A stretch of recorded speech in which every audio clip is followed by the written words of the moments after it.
Okay. Good morning, President Commissioner Erica Crawley. Oh, good morning, Miss Sallie.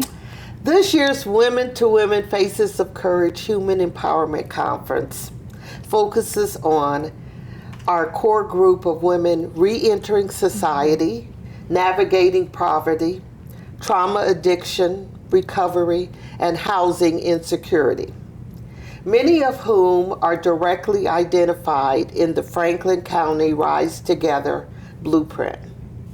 Commissioner Crawley, Madam President, thank you for being a premier sponsor of this year's Women2Women Faces of Courage Human Empowerment Conference. What inspired your support for this initiative and the women it serves? Well, thank you so much for the question, and thank you so much for wanting to have this conversation with me. This is your initiative, and empowering women is something that is absolutely near and dear to my heart. I think it was very much important for us to be a sponsor, as you alluded to. Our community came together and put together the Rise Together Poverty Blueprint Plan, and it is a framework for how we do business here in Franklin County. It was a framework that was made for the community by the community, and so the community sees themselves represented in that, and they said to the commissioners, this is how you can alleviate some of the barriers that we face for us to be able to be self-sufficient and move up the economic mobility ladder.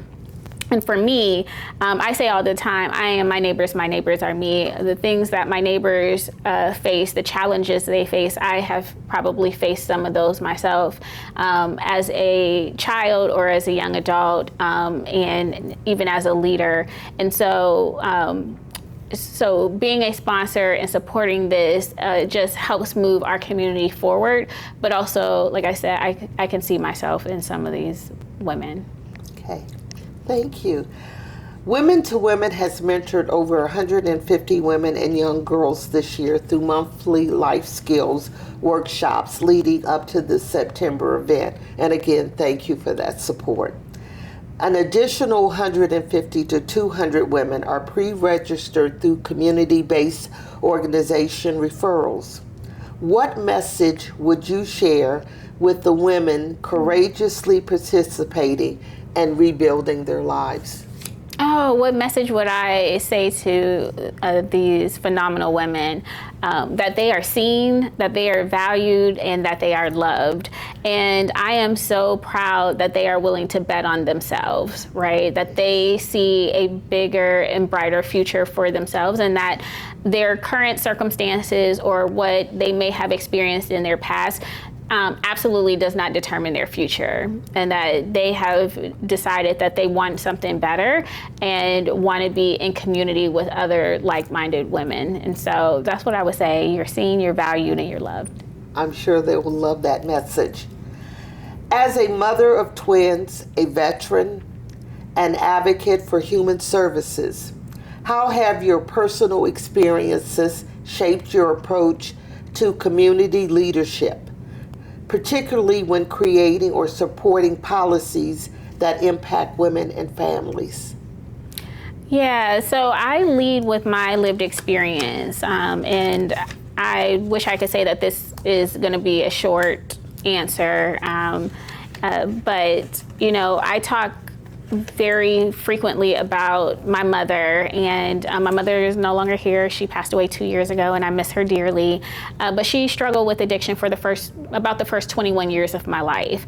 But then I got to see her be in recovery for 21 years. And so I know that for women who are struggling with addiction, that addiction is a disease, and that it's hard to overcome, but recovery is possible, and a better life is possible. And so I saw that as a young child and as a young adult. And then for me, because some of the things that I saw as a child and a young adult, it impacted me in a way where I dealt with and still deal with depression and anxiety. And so when it comes to making sure that we have supports for mental health and behavioral health, I talk about it from a place of my own lived experience. Supporting women and empowering women is something that I do because someone empowered me. I had mentors and people in my life to shape my lived experience and let me know that what I was experiencing, my current circumstances didn't dictate my future outcomes. I am a college dropout. I dropped out of college at the age of 19, 20, and went to the military. And after I got out of the military, I found myself pregnant with twin girls and only having a high school diploma, a little bit of college experience, and trying to break a generational curse. And I am a first generation college graduate, but it took me 10 years from the time I graduated from high school to the time that I got my undergraduate degree. But it was for people opening doors for me, even as a single parent, being on government assistance, trying to find a job. It was someone who saw an article in a paper in the Plain Dealer and was like, I want to give this person a chance. And if it wasn't for someone saying, I want to give this young lady a chance to better herself, I don't know that I would be where I am today. And so when I think about policies that impact people, I think about what it would have taken or what did I need in my most challenging times. I needed opportunity. I needed people to care about me and my circumstances. I needed someone who was willing to open a door and give me a hand up and not a handout.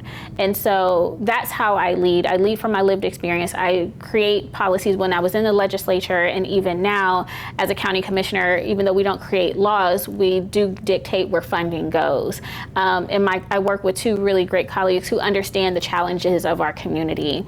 But as the only woman on the board, we know that when women put policies forward, a rising tide lifts all boats, that we bring forward policies that don't just help women, but help families and community in general. And so that's the lens that I lead from, looking at how I've come a long way by the grace of God, but by people pouring into me, mentoring me, but also even those who weren't a mentor to me, who just saw me trying, said, you know what, I'm gonna bet on you and I'm gonna give you a chance. Yes. Wow, that is such an empowering message. I'm sure these women will be all over this. Yeah. Oh, thank you so much. Can I go to the next question? Absolutely. It's just left me speechless here. Yeah. Thank you so much. Well, thank you for allowing me to share. Your monthly community outreach, Convos with Crawley, has become a model for real-time public engagement. You realize that this is a monumental action not often done by elected officials. Can you share how these opportunities are helping residents be seen, heard, and helped in real time? How have these conversations helped elevate the voices of everyday residents, especially those too often left out of decision making? Absolutely. So Conversations with Crawley started when I was in the legislature as a state representative. I really wanted to bring government to the people. I believed, as someone who had not held office, really wasn't involved in politics before, I didn't know who my council members were, I didn't know who my state representatives were, I didn't know who my congressional members were, and even when I did find them out or find out who they were, not all the time did I feel like I had access to them. And so we are elected by the people, we represent the people, and so therefore people should have access to us. We should go where they are, right? And not have them come to us. I think there is this idea that the community holds, and not everybody in the community, but some, that elected officials live in this ivory tower and that we're unreachable. Mm-hmm. And that's just Absolutely. Not the case. Well, at least it's not the case for me. Or they believe that the only time we come around is when it's election time and we're looking for a vote. And I did not want that to be the story for Erica Crawley. I am here all the time because I work for you. At the end of the day, I absolutely work for you, and I can't work on your behalf and create policies if I don't know the challenges that you face. I think I might have an idea based off of my lived experience because, I talked about that before, but people experience all kinds of challenges, and I can't be of service if I don't know what those challenges are. And I feel like the people that are closest to the problems are closest to the solutions, and that we should be hearing from the community, hearing what they believe the solutions are, how they can have their needs addressed. And that's why Convos with Crawley was started. It started in the legislature as like office hours. Not many people would show up. may have one person here, 3 people here, 5 people there, but I still did it continuously. And I wanted to continue that as I became a commissioner. And as you have seen, because you attend them, and I am so grateful to you for attending Convos with Crawley. You always bring a wealth of knowledge, and you ask great questions too. But it's an opportunity for the community to ask all kinds of questions, as you see, whether it has something to do with the commissioners or something under our purview or not. People need to be educated. And so what I've been able to see through that is people have said time and time again, thank you so much for doing this. I feel seen. I feel heard. I feel like I have an advocate. I feel like I have real connection. And that means so much. And that's what I ultimately, even if people don't, have a question, what I want them to feel like is that they have access, but that they're valued. They are. And we value you and your leadership. Thank you. I'm going to pivot on a question, and I know you can handle it. Okay, let's see. You are so wise beyond your years. Oh, thank you. What do you see as the next critical step in serving women and families at these margins? And knowing how deep the needs are in our community. Mm-hmm. And if you could also add to that question a little bit about that program that I attended that you're in charge of with the medical, just share with the community a little bit about that, what you do. Oh, okay. So I think what is needed for the community, especially right now, as we have, when we talk about people on the margins, those who feel like they have been underrepresented, that they have either been incarcerated, deal with mental health challenges, have addiction issues. I think those are the individuals who see themselves on the margins. We need policies that absolutely invest in them. Housing is a big issue. I would probably say our number one issue, especially when we think about women. Last year alone, I think we had more than 24,000 evictions filed in Franklin County in 2024. Wow, unbelievable. Most of those evictions are women, and women with children, and women of color. And so we know that housing is an issue, affordable housing is an issue. We know that wages have not kept up with the cost with inflation or the cost of housing increases. So we need to make sure that people have access to jobs, but good paying jobs that put people right into the middle class. So housing, workforce development, childcare. We need to invest in childcare. I think there's this notion still that childcare is, I'm dropping my baby off and is at they're a babysitter. Childcare is school. Yes. That's why it matters for our kiddos to be in childcare every day. Attendance matters. But if we don't have access to childcare, then people can't go to work. And then they're put in positions where they're trying to keep a roof over their head, water running, lights on, and food on the table. And sometimes they're making critical decisions to go without some of those. Yes. So they need investment. They need access to opportunity. Downstairs in our general session room that you've been in many times, and the back it says service, progress, and excellence. And I often say we need to add opportunity, because that's what we try to provide at the Board of Commissioners, is opportunities for people to not just survive, but to thrive. And everyone should have access to everything that they need to be able to thrive.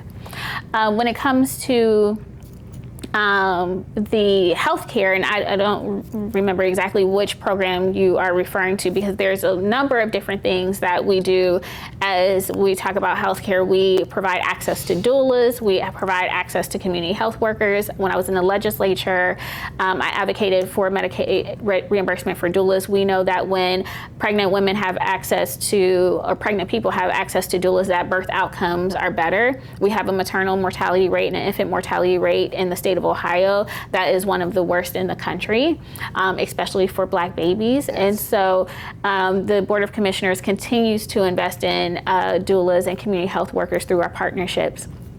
But we also have, we work with Franklin County Public Health with doulas as well.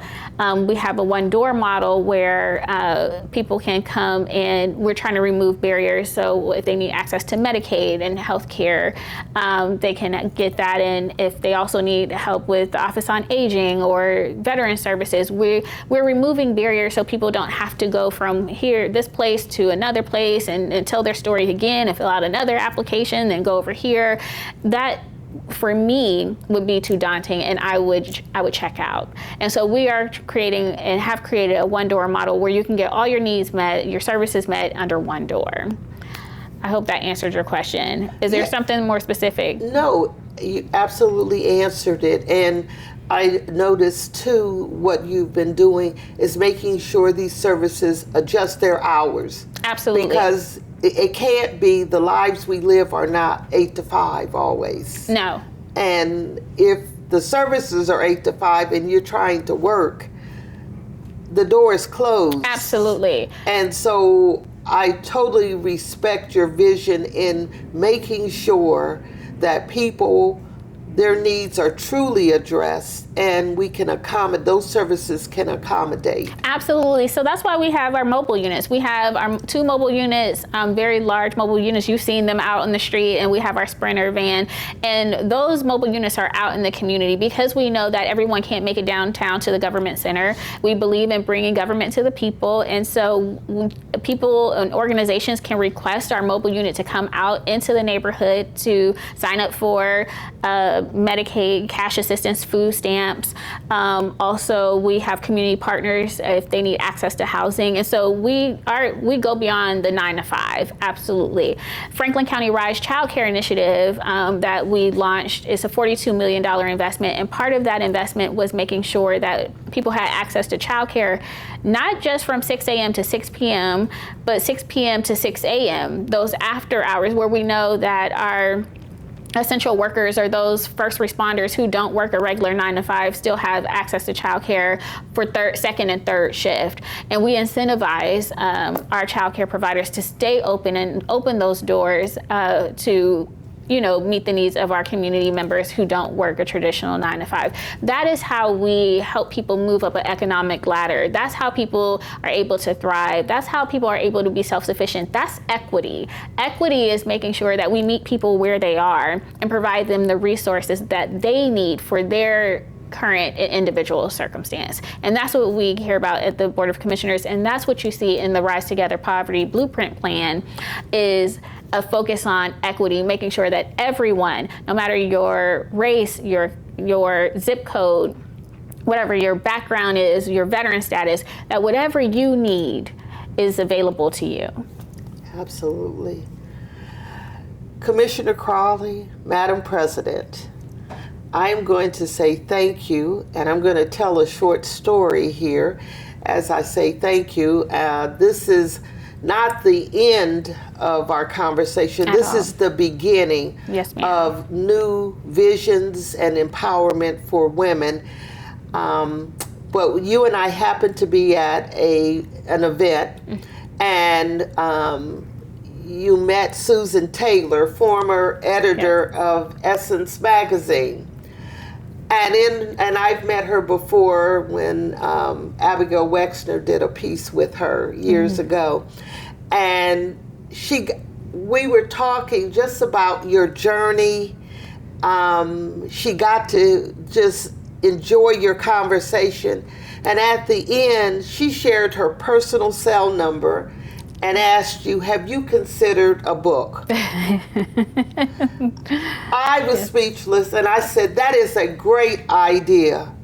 I think you have so much to say, to mentor through words, your engagement out in the community, the vision, your leadership. You are a true mentor to these women. You have been a mentor to me, which I'm sure people think that's impossible, but you have been so encouraging. I come to your conversations because I learn something new every time, and I get to hear and feel the pulse of the community, and people go away satisfied and go away with answers.